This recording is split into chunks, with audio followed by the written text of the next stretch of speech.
If you're new here, welcome. And if you've been here before, it's good to have you back. Dandelions are almost everywhere at the moment, and I'd like to show you how to make something very special with them. Dandelions are underrated. We're going to be using a handful of them today to make a beautiful balm. The two other ingredients we'll need are olive oil.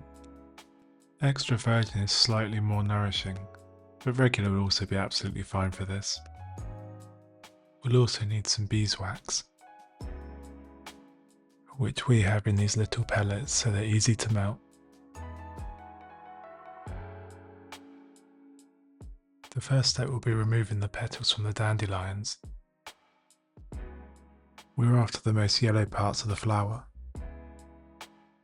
and we want to avoid any brown or white fluffy bits. So once we have plucked the petals, we'll spend a little bit of time getting rid of the bits we don't want. It's quite therapeutic to do if you just want to slow down a bit, but it's not entirely necessary to be really thorough with this. It just makes it a bit easier to sieve later, and will make the final mixture look more yellow.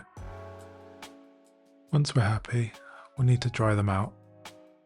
You can dry them in the oven at a very low temperature, say 30 or 40 degrees Celsius with the door open, and you'll need to keep an eye on them if you do this. But personally, I just like leave them out on some tissue paper and then coming back to them in 2 to 3 days.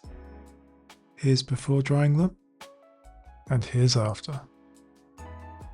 The white fluffy seed parts present themselves a bit more once the petals have dried, so feel free to have another go at it if you want.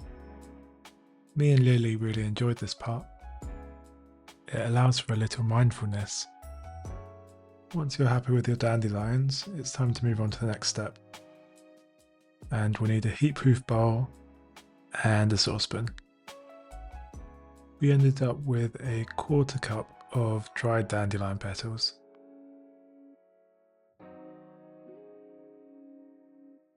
And we'll be matching this with a 1/4 cup of olive oil.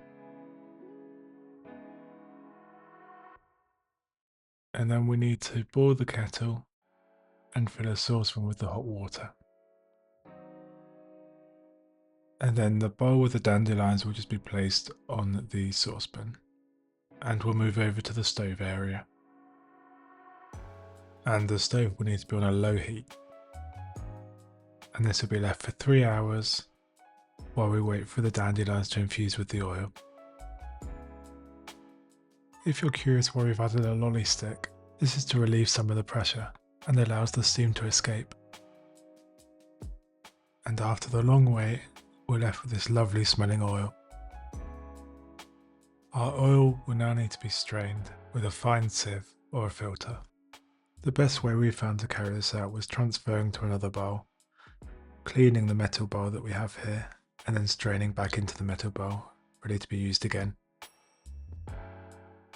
And you can see we're left with this nice golden oil without any plant matter. And now for the final stage, adding the beeswax. Lily's going to add 1 tablespoon of beeswax to our infused oil.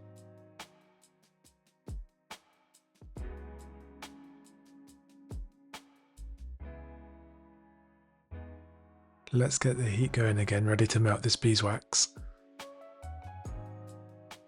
And this should only take around 10 minutes. Once fully melted, we need to act quickly, since the wax starts hardening almost immediately. So we'll want to get it packed into the containers of our choice. We chose a couple of old honey jars.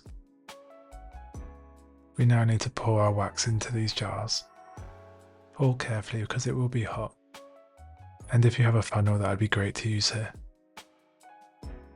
To be on the safe side, give yourself a patch test before using, since dandelions are in the Asteraceae family, which some people may be allergic to. These little jars are great gifts. We've had a lot of compliments in the past from people we've given them to. This is a fun one to make. Let us know if you give it a go. If you enjoyed the video, a like would be appreciated. and if you'd like to stay for more little projects like this, feel free to subscribe. Take care, and we'll see you soon.